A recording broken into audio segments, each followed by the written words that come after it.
তো সিঁড়িগুলো দিয়ে রাত 6টা থেকে 12টা অবধি আমরা মাত্র 3 কিলোমিটার পথ যেতে পেরেছি। তারপর ওখানে একটা টেন্ট ভাড়া নিলাম, তারপর ওখানেই রাত কাটালাম।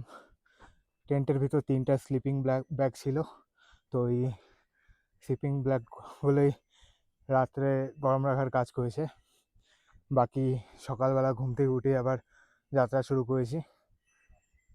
রাস্তার অবস্থা এরকম, পুরো সিঁড়ি। আরও প্রায় 2 কিলোমিটার পথ বাকি আছে, তো 2 কিলোমিটার পথ যেতে মনে হয় আরও 2 ঘন্টা সময় লেগে যাবে। বাকি ঘোড়ার গাড়িও আছে কিছু কিছু।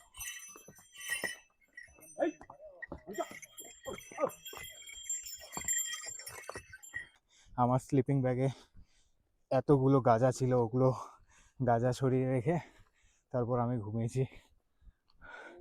বাকি ভিউ দেখার জন্য আমি ভীষণ এক্সাইটেড। কখন গিয়ে পৌঁছাবো জানি না, বাস রাস্তা কোনো রকমে শেষ হয়ে যায়।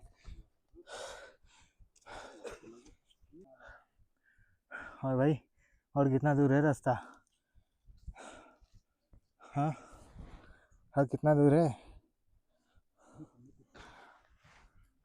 आप कुछ बताना चाहते हो? हाँ, अपना ये experience. Moderate to difficult track है। जो लोग फिट हैं वही लोग आए, ठीक है। और कम से कम रुकना पड़ेगा आपको यहाँ पे 1 से 2 दिन, तो उसकी तैयारी करके आए। और बाकी जैसे यूट्यूबर बोलते हैं ये इजी ट्रिप है। नहीं, इजी ट्रैक नहीं है बिल्कुल भी, मॉडरेट टू डिफिकल्ट ट्रैक है। क्योंकि लगभग लगभग 12 किलोमीटर का आपको कंप्लीट क्लाइम करना है। उस स्ट्रेच में कहीं भी आपका नहीं डिसेंट है ही नहीं, लगातार क्लाइंबिंग है। और रुकने की जगह कहाँ कहाँ है? रुकने की जगह गोंदा है और ये नाटू विलेज है। दो ही तीन जगह हैं। नानू विलेज है। दो ही तीन जगह हैं, तो आप उन पे पहले पर्टिकुलर देख लें। रूम्स बहुत कम है, तो आप जल्दी जब पहुंचेंगे तभी कर पाएंगे।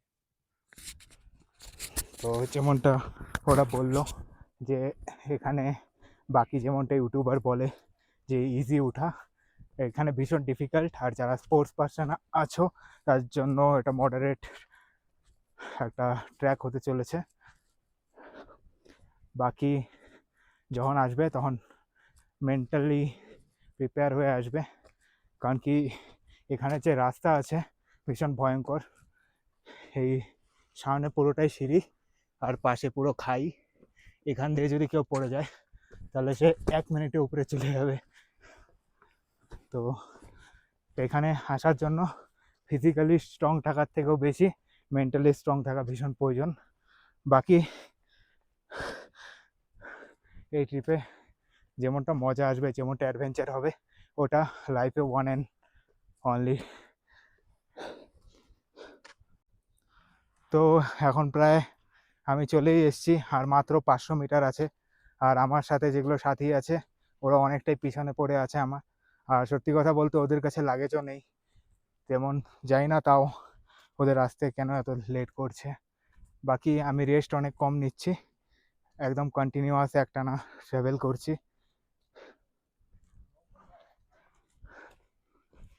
এই জায়গাটার রাস্তা অনেকটা সমান আছে তাও।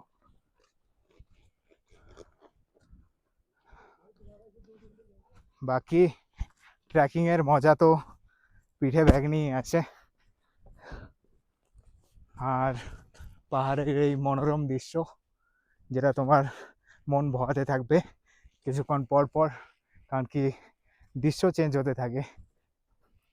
আর আমাদের বডি যখন ভীষণ হাঁপিয়ে যায় তখন আমরা জায়গায় জায়গায় ইলিউশন দেখতে পাই। যেমন আমাদের মধ্যে অনেক মেম্বারই আছে ভুল রাস্তা দেখছিল, মানে যে জায়গায় রাস্তা ছিল না সেই জায়গায়ও রাস্তা দেখছিল। তো আমাদের বডি যখন পুরোপুরি হাঁপিয়ে যায় তখন এই ধরনের সিচুয়েশন হতে থাকে। আমারও এরকমটা হয়েছিল একবার নিচে, যে আমি ভুল রাস্তায় চলে গেছিলাম। কারণ কি পাহাড়ি এলাকায় এতটা ওঠার পর নানান ধরনের ভুলভাল ইলিউশন আসতে থাকে মাথায়, কাজেই আমরা ভুলভাল রাস্তা দেখতে পাই, যেখানে রাস্তা নেই সেখানেও রাস্তা দেখতে পাই।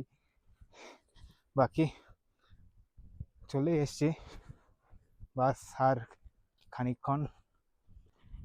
সামনে একটা গ্রাম দেখা যাচ্ছে। এই এত উপরে যখন জনবসতি দেখা যায় তখন এর থেকে বড় মোটিভেশন আর কিছু মনে হয় না। কারণ তখন একটা ধারণা মাথায় আসে যে এরা ডে টু ডে লাইফে কত প্রবলেম ফেস করে, এদের যাতায়াতের কত অসুবিধা হয়। এটা প্রায় ১,৫০০ ফিট উপরে আছে। তো এদের লাইফস্টাইল দেখে আমি ভীষণ মোটিভেট হই, আর এই জিনিসগুলোই আমাকে পথ আগাতে সাহায্য করে কন্টিনিউয়াসলি। বাকি এইখানের ভিউ একবার দেখে নাও, অসাধারণ ভিউ।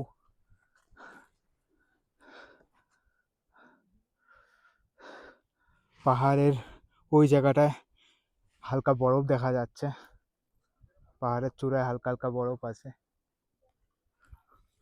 আর এই সাইডে পাহাড়ের ঘাস, আর ঘাসের উপরে সূর্যের আলো লেগে সোনালি একটা রিফ্লেকশন দেখা দিচ্ছে, বেশ মনোরম দৃশ্য। বাকি এখানে যারা মানুষ থাকে তাদের জেনেটিক আলাদাই ধরনের, তারা হাই ইন্টেন্স ওয়াকিং রেগুলারই করে থাকে, কাজেই আমাদের প্রবলেম হলেও কিছু করার নেই, মাথায় মোটিভেশন নিয়ে আগাতে লাগবে, যেটা ডেস্টিনেশন ওখানে গিয়ে পৌঁছাতে হবে। এই দুটো ঘোড়া যখন চলছিল তখন এই ঘোড়া দুটোর অবস্থাও ভীষণ খারাপ ছিল। বাকি আমরা তো মানুষ, আমাদের অবস্থা তো আরও খারাপ। এখানে অনেকে ডিনার করছে বসে, সরি লাঞ্চ করছে, মুখ দিয়ে ভুলভাল যা আছে সব বেরোচ্ছে এখন। ক্লান্ত এতটাই আমি।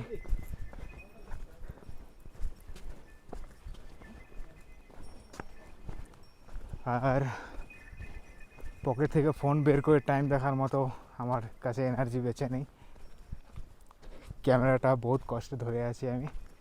বাকি আমার সামনে ভোলেনাথের মন্দির দেখা যাচ্ছে।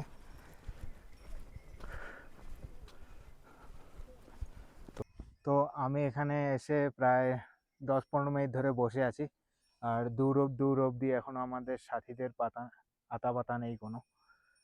তো ওদের মধ্যে দুইজনই হচ্ছে টেবিল টেনিস প্লেয়ার, তো নিজেদেরকে স্পোর্টস পার্সন বলে। আর বাকি আমাদের সাথে আরও দুইজন বয়স্ক মহিলা আর একজন আঙ্কেল ছিল, তো তারাও এসে পৌঁছে গেছে এখানে, কিন্তু এই স্পোর্টস পার্সন বলা মানুষগুলো এখনও এখানে এসে পৌঁছায়নি।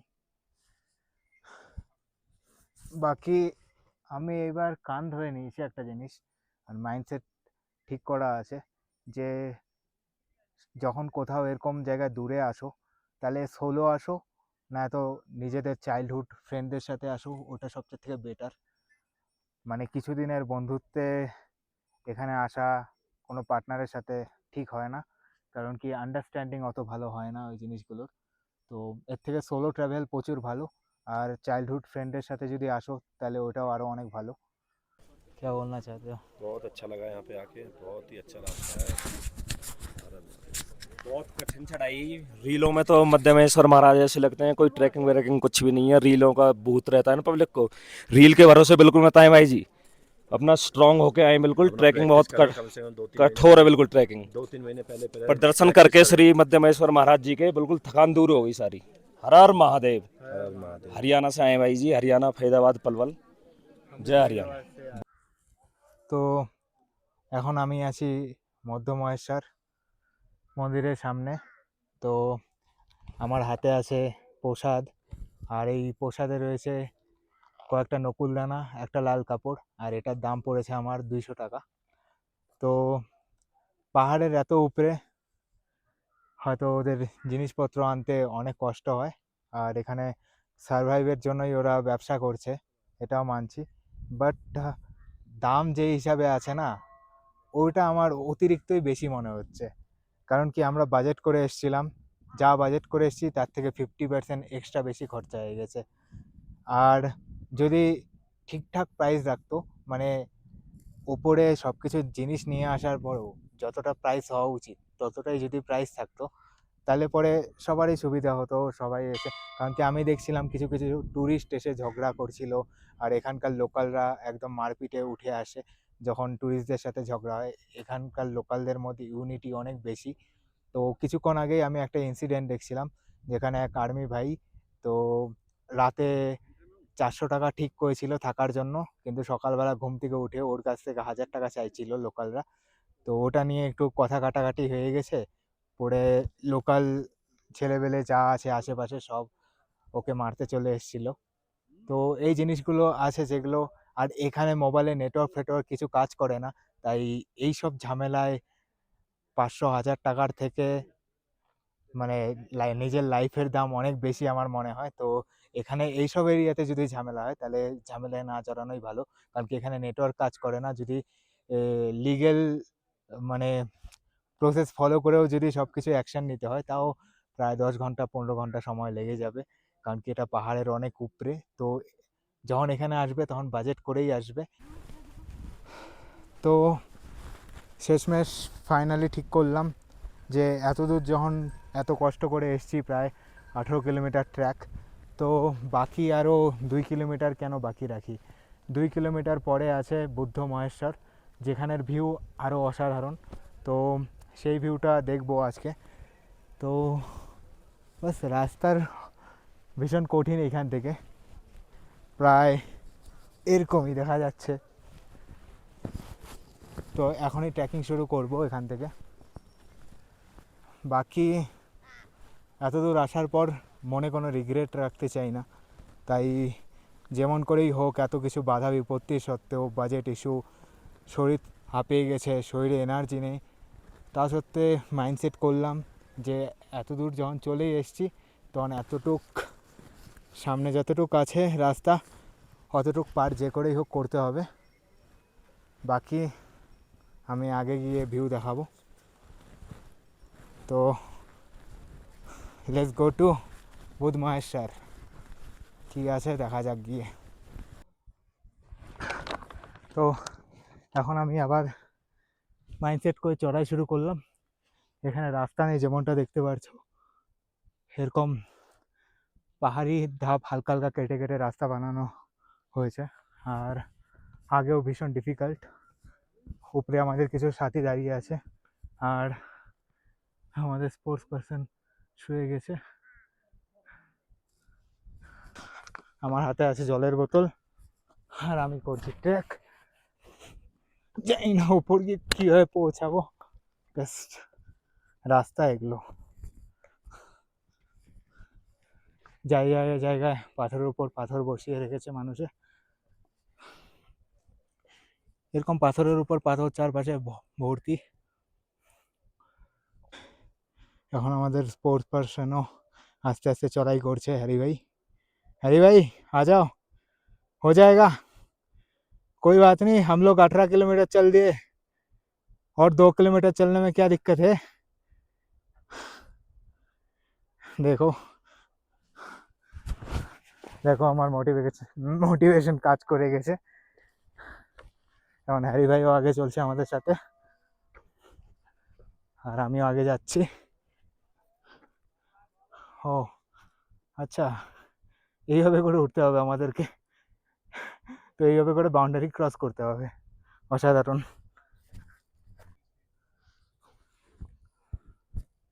তো এখন আমি আধা কিলোমিটারই উঠেছি, আর রাস্তার অবস্থা কি বলবো আর, এরকম রাস্তা এরকম।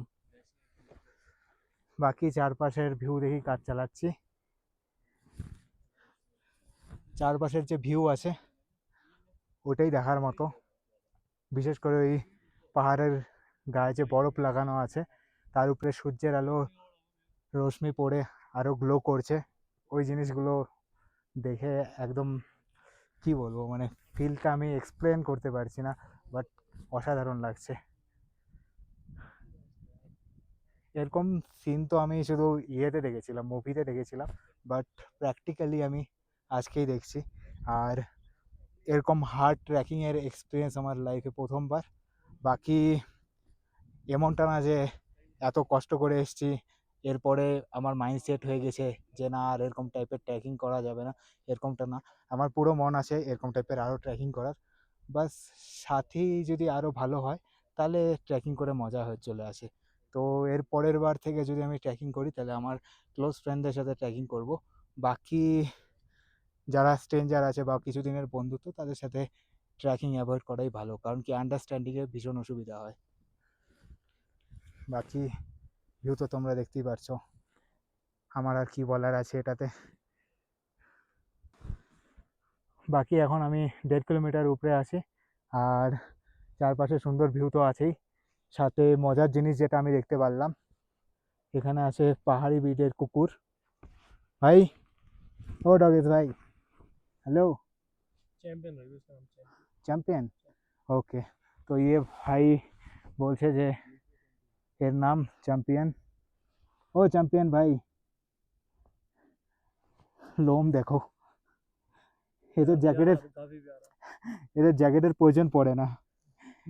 আমরা তো এরকম মাইনাসের জ্যাকেট নিয়ে চলি, কিন্তু এদের লোম এত মোটা আছে যে জ্যাকেটের থেকেও ভালো কাজ করে যায়।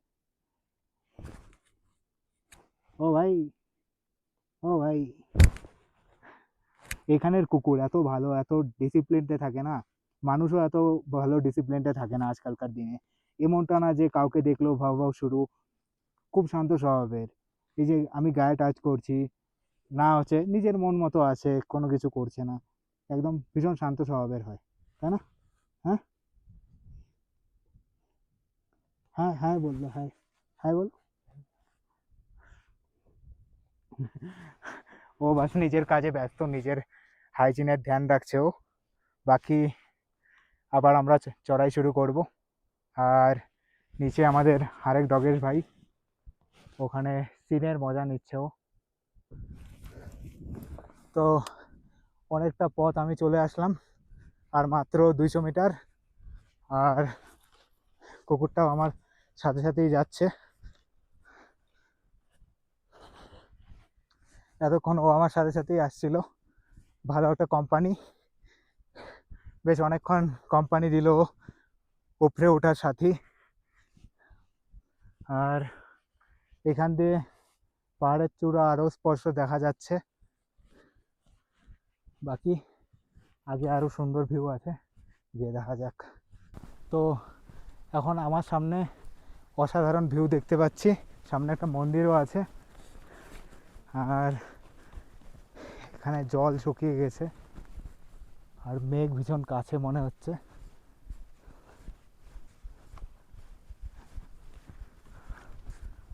বাকি এত দূর জার্নি করে, এত দূর ট্রেকিং করে, এত দূর উপরে ওঠার পর যে ভিউটা আমরা এক্সপেক্ট করছিলাম, ওই ভিউটা সত্যি আমরা দেখতে পেলাম।